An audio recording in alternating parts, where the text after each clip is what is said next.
All Jacob wanted was to proudly display the American flag on his own property. But when his homeowners association threatened to fine him thousands, he knew he had to fight back, even if it meant taking on the entire system. This was about more than just a flagpole. It was a battle for his rights, his community, and the very heart of what it means to be an American.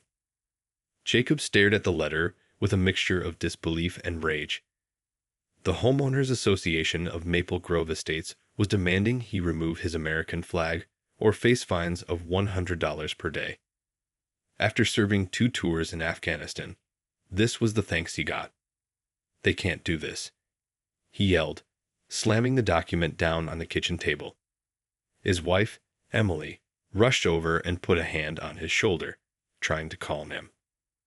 I know, honey, but we have to be smart about this. The HOA has a lot of power. Jacob clenched his fist. The hell with their power. This is my home, my property, and that flag means everything to me. Emily sighed. I know, but you can't just ignore them. We need to figure out a plan. The plan is simple, Jacob said, determination burning in his eyes. I'm not taking that flag down. Period. Over the next few days, Jacob tried to reason with the HOA board, but they refused to budge. They cited outdated bylaws and threatened escalating fines if he didn't comply. Jacob was livid, but Emily urged him to be patient, to go through the proper channels. I served this country to protect freedoms like this, Jacob argued. I'm not going to just roll over and let them trample all over the Constitution. Emily placed a hand on his arm. I know, baby, but we have to be strategic. There has to be a way to fight this without making enemies of the whole neighborhood. Just then, Jacob's phone began to ring. He glanced down and his eyes widened. It's the governor's office. He quickly answered, Hello. Mr. Emerson, this is Governor Williamson. I heard about your situation with the HOA and the American flag. I want you to know that I fully support your right to display the flag on your own property. Jacob felt a surge of relief and pride. Thank you, sir. I appreciate that more than you know. Well, I'm not just going to sit by and let your freedoms be trampled, the governor continued. I'm going to call the HOA board directly and make it clear that they need to back off. This is unacceptable. Jacob could hardly believe it. Wow, I don't know what to say. Thank you, Governor. It's the least I can do for one of our veterans, the governor replied. Now go put that flag up high and proud. I've got your back. As Jacob hung up the phone, a grin spread across his face. Emily, you're not going to believe this. Jacob wasted no time relaying the governor's promise of support to the HOA board. He could practically hear the panic in their voices as he spoke. The governor's office? Are you serious? The HOA president sputtered. You can't be involving the state government in a simple homeowner's dispute. Simple. Jacob scoffed. You threatened to fine me thousands of dollars for flying the American flag on my own property. That's anything but simple. There was a long pause on the other end of the line. Look, Mr. Emerson, we're just trying to enforce the community bylaws here. You know how it is. No, I don't know how it is, Jacob interrupted. I fought for this country so people like you wouldn't get to decide what freedoms I have in my own home. Another pause, then a resigned sigh. All right. We'll drop the fines. For now. But don't think this is over. Jacob smirked. Oh, I'm counting on it not being over. Because I'm not taking my flag down. Not now. Not ever. He hung up the phone and turned to Emily, who was watching with a mix of pride and trepidation. They backed down, Jacob announced. For now, at least. Emily nodded slowly. I'm glad the governor stepped in, but I have a feeling this isn't the end of it. You're probably right, Jacob admitted, but I'm ready. I'm not going to let them bully me in my own home. Over the next few days, the neighborhood was abuzz with the flagpole drama. Some residents rallied behind Jacob, grateful that someone was standing up to the HOA's overreach. Others grumbled that he was causing trouble and disrupting the community. The HOA board, meanwhile, was frantically strategizing their next move. They couldn't let Jacob's defiance go unchecked. It would set a dangerous precedent. But they also knew that with the governor's office involved, they had to tread carefully. One evening, as Jacob was grilling burgers in his backyard, the HOA president, Mrs. Wilkins, came marching over, her face flushed with anger. "Mr. Emerson, we need to talk," she declared. This flag nonsense has gone on long enough." Jacob set down his spatula and faced her evenly. "I'm listening." Mrs. Wilkins took a deep breath. "Look, we all respect your service to this country, but the fact is, you're breaking the rules here. And rules are rules, whether you like them or not." Jacob crossed his arms. "The rules are wrong, and I'm not taking my flag down, no matter what you say." Mrs. Wilkins's eyes narrowed. "Well, then I'm afraid we have no choice but to take this to court." Jacob felt his heart pound in his chest, but he refused to back down. "Bring it on." As Mrs. Wilkins stormed off, Emily came up behind Jacob and put a hand on his arm. "Are you sure about this, honey? Going to court could get really messy." Jacob turned to her, his gaze unwavering. "I'm sure. This isn't just about a flag anymore. It's about standing up for what's right, no matter the cost." Emily searched his face, then nodded slowly. "All right. Then I'm with you, all the way." Jacob pulled her into a tight embrace, feeling a renewed sense of purpose. Whatever happened next, he was ready to fight for his freedom. The courtroom was tense as Jacob and the HOA president, Mrs. Wilkins, faced off before the judge. Jacob sat with Emily by his side, his jaw set with determination. "Your Honor, the facts are clear," Mrs. Wilkins began, her voice dripping with condescension. "Mr. Emerson is in blatant violation of our community bylaws regarding the display of flags and flagpoles." The judge, a stern-looking older man, turned to Jacob. "And how do you respond to these charges, Mr. Emerson?" Jacob rose to his feet, squaring his shoulders. "Your Honor, I served 2 tours in Afghanistan to protect the freedoms that this flag represents. Am I really being told that I can't fly it on my own property?" Mrs. Wilkins interrupted. "The bylaws are in place to maintain the aesthetic and property values of our community. Mr. Emerson's flagpole is an eyesore that detracts from the neighborhood's appearance." Jacob scoffed. "An eyesore. This flag is a symbol of everything that's great about America. It's not an eyesore. It's a proud display of patriotism." The judge held up a hand. "Be that as it may, Mr. Emerson, the HOA does have certain rules and regulations that all residents are expected to follow." Jacob felt his heart sink, but he refused to back down. "Your Honor, with all due respect, those rules are unconstitutional. They're trampling on my First Amendment rights." Mrs. Wilkins rolled her eyes. "The First Amendment doesn't trump private property rights, Mr. Emerson. This is our community, and we have the authority to set the standards." The judge considered this for a moment, then turned to Jacob. "Mr. Emerson, I understand your position, but the law is clear. The HOA is within its rights to enforce its bylaws." Jacob's jaw tightened, and he could feel Emily's hand squeezing his arm. "So what are you saying, Your Honor? That I have to take down my flag?" The judge let out a heavy sigh. "I'm afraid so, yes. Unless you can prove that the HOA's actions are unconstitutional, you'll have to comply with their directives." Jacob felt a surge of frustration and disbelief. "But this is my home, my property. How can you tell me I can't fly the American flag?" "I'm sorry, Mr. Emerson," the judge said, "but the law is the law. You have 2 weeks to remove the flagpole or face the consequences." As the gavel came down, Jacob turned to Emily, his eyes brimming with anger and disappointment. "I can't believe this is happening. Emily pulled him into a tight hug. I know, honey. I know. But we're not giving up, okay? We're going to fight this, no matter what. Jacob nodded, his resolve hardening. Damn right we are. This isn't over. Not by a long shot.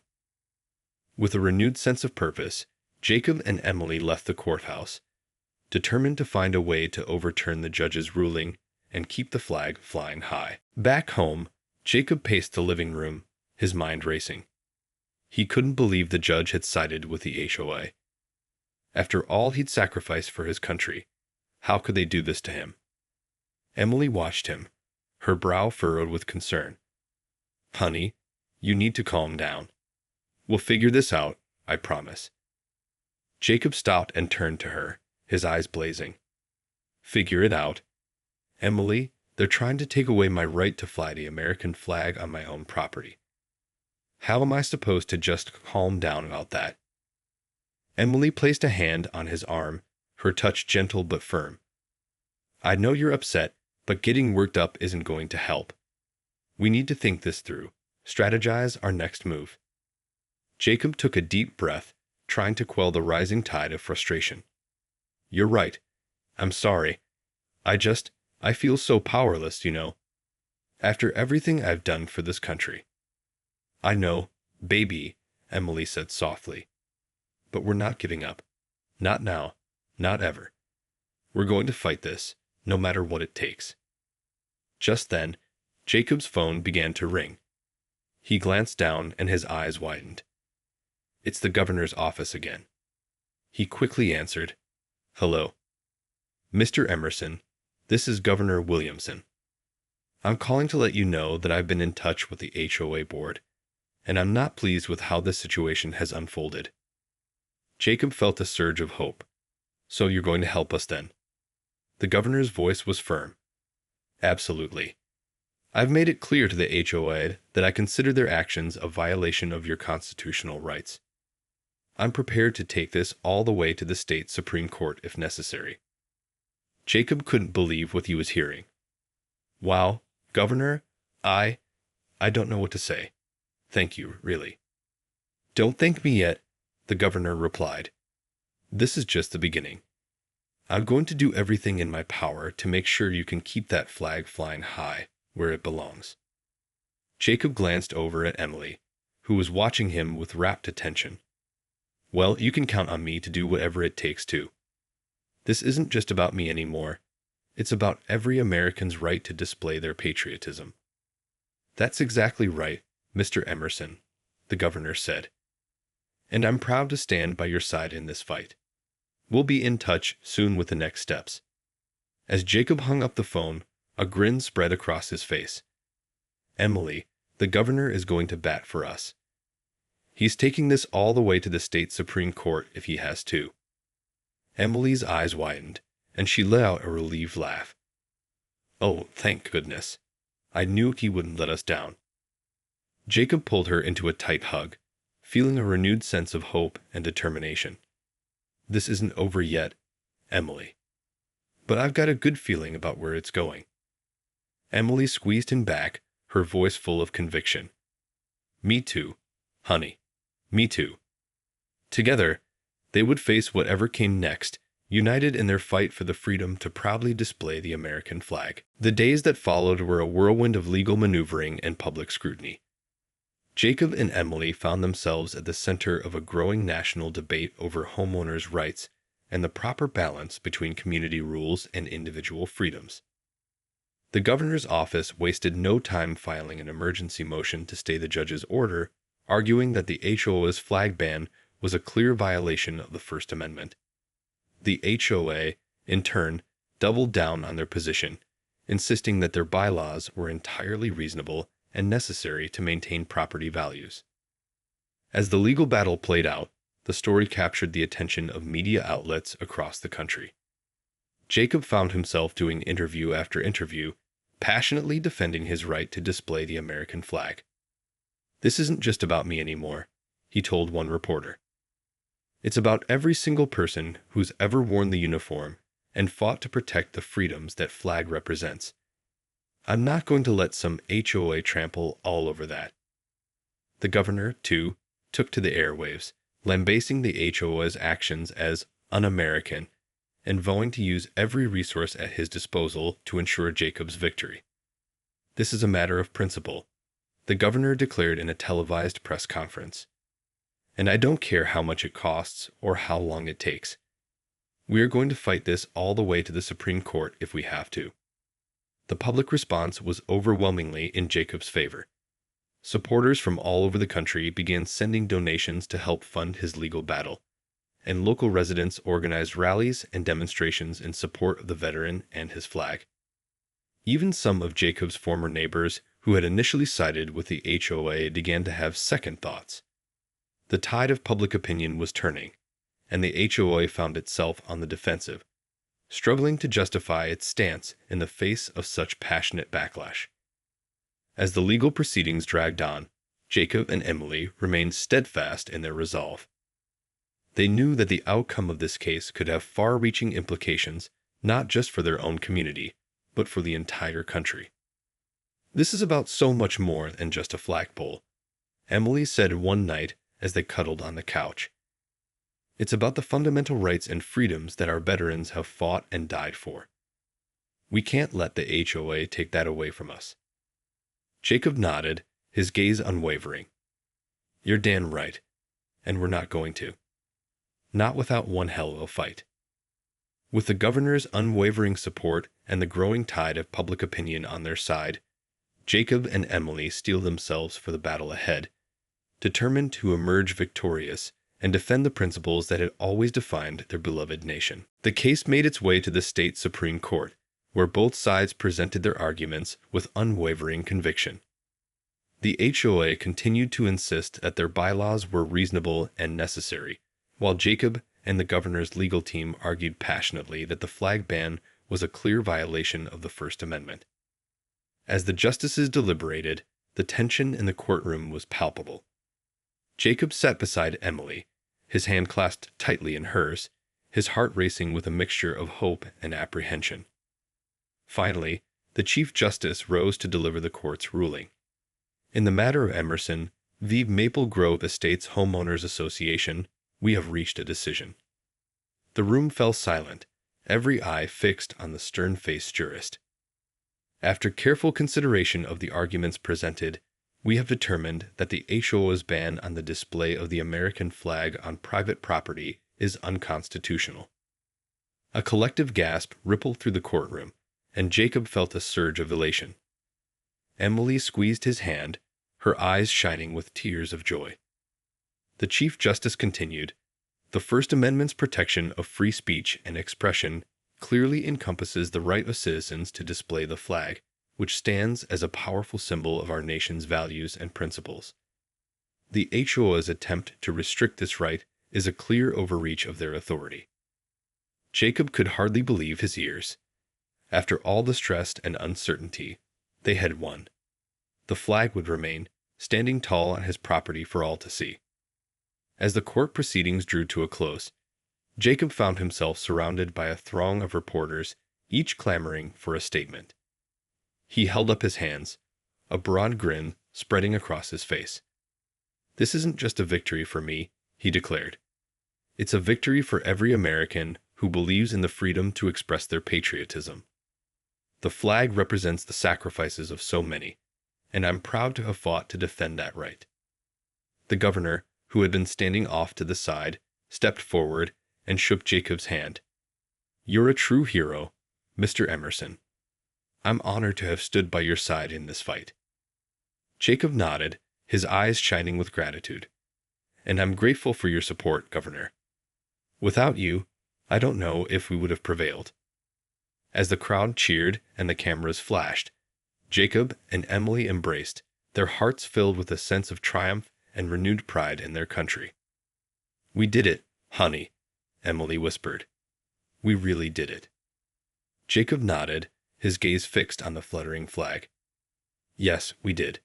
And that flag will keep flying, no matter what." In the weeks following the Supreme Court victory, Jacob and Emily found themselves in a surprising position: local heroes. The Flagpole saga had become a symbol of resistance against overreach, uniting the community in a way they had never anticipated. Jacob would often find himself approached by neighbors expressing their support. Yet, amid the applause and accolades, they also faced some backlash. A segment of the community, backed by the remaining HOA board members, was furious about the ruling and the media attention that had spiraled out of control. One evening, as Jacob worked late in his garage, he heard Ray's voices outside.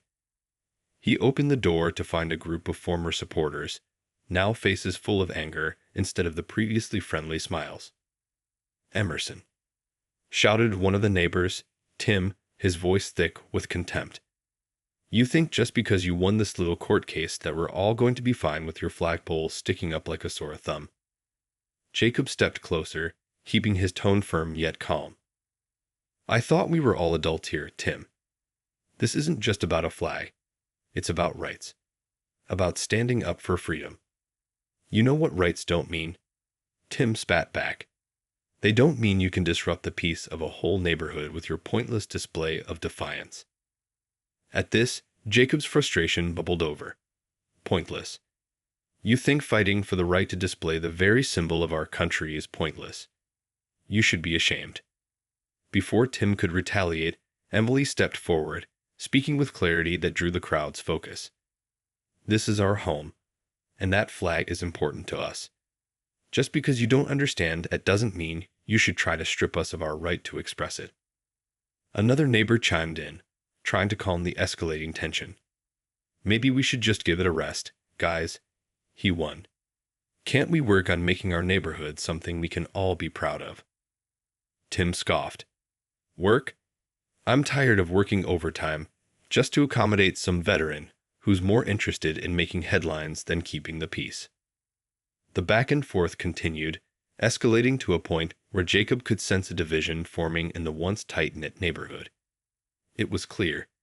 Some supported his stand for freedom, while others resented the disturbance in their tranquil lives. Later that night, after the confrontation had fizzled out, Jacob and Emily sat in their living room, surrounded by the quiet hum of the evening. The weight of the recent events etched onto their faces. "Do you think we took this too far?" Emily asked hesitantly, her hands wrapped around a cup of tea. Jacob shook his head, his expression resolute. "No, I don't regret standing up for what's right. But I never wanted it to divide our community." "We both knew it wouldn't be easy," Emily replied softly. "But it's about more than just our flag now. You made a stand, and it matters." As the sun dipped below the horizon, Jacob glanced outside at the proud flag waving in the wind. "I just hope we can heal the wounds that this has caused. I didn't fight for this freedom for it to drive us apart." With renewed determination, Jacob grabbed a clipboard and started drafting a community meeting proposal. "We need to bring everyone together. We can't let this be a source of division. Our neighborhood can be stronger if we discuss these issues openly." Emily smiled, a spark of admiration in her eyes. "I love that idea. Let's invite everyone, even the folks who are still mad at us." Jacob nodded, feeling a sense of clarity. "We'll remind them that we're all in this together. That's the American way." And with that, they set to work, ready to take on the challenge of rebuilding their community, united under one proudly displayed flag. The community meeting was set for the following Saturday. Jacob and Emily prepared together, crafting a simple but powerful agenda intended to foster dialogue and understanding. They knew the stakes. It wasn't just about the flag, but about restoring a sense of unity. On the day of the meeting, residents trickled into the community center, murmurs of uncertainty filling the air. Jacob stood at the front, his heart pounding, the very symbol of that flag looming behind him. He took a deep breath and began to speak. "Thank you all for coming. I know this past month has been intense and divisive," he began, looking into the eyes of his neighbors. Some shot disdainful glances, while others appeared hopeful. "But I believe we can work together to restore the peace in our neighborhood. We may not all agree, but we owe it to ourselves to listen." Emily followed with a passionate appeal. The flag represents freedom, democracy, and a bond that's meant to unite us, not divide us. Let's talk openly about how we can build a neighborhood where everyone feels respected, even when we disagree. As the meeting progressed, the tension began to thaw. Neighbors shared their views. Some expressed frustration over the media attention, while others rallied behind Jacob's cause. The conversations became more constructive, gradually paving the way for understanding. Tim, who had been among the loudest critics, stood up, his face softened with contemplation. "I guess I was too quick to judge. I didn't see the bigger picture. Jacob, your fight has forced us to reflect on what it means to live in a community." This admission broke the ice. One by one, others began to chime in, expressing their worries, their fears, and ultimately, their admiration for Jacob's bravery. The discourse shifted from fuming resentments to conversations about community values and shared commitments, transforming the atmosphere into one of collective growth. As discussions flowed, Jacob and Emily introduced a community initiative focused on patriotism, involving local schools, veterans, and civic events centered around the flag, bringing neighbors together in collaborative projects. "We can honor our military, our freedoms, and our community by working side by side," Jacob suggested, encouraged by the positive reception. By the meeting's conclusion, a new spirit of unity emerged as they collectively agreed to establish an annual Independence Day celebration where everyone could participate. Decorating, sharing stories, and honoring the flag, the core representation of what brought them together. As the crowd dispersed, Jacob felt a surge of relief and pride. They had turned a confrontation into a bridge, allowing healing and cooperation to take the forefront. Later that evening, Jacob and Emily stood together looking at the flag flying proudly against the twilight sky. It danced in the evening breeze, a reminder of their journey and the newfound understanding they had cultivated within their community. "You know, I think we're actually going to be okay," Jacob said softly, wrapping his arm around Emily. She leaned against him, her smile radiant. "I knew we could bring them together. It just took courage, persistence, and a dash of belief in the goodness that can exist even in tough times." Jacob nodded, feeling lighter and more hopeful than he had in weeks. "This whole experience has shown me just how much one person can stand up for what they believe in, and how they can inspire others to do the same." With the sunset casting a golden glow over their home, Jacob and Emily shared a quiet moment, reflecting on the battles fought and won, the friendships forged, and the community healed. They had weathered the storm, not just for themselves, but for everyone around them. And as the flag waved gently in the night, it was more than just fabric. It was a symbol of resilience, hope, and the enduring belief that together they could overcome any challenge. The end, or rather, the beginning of a new chapter in Maple Grove Estates.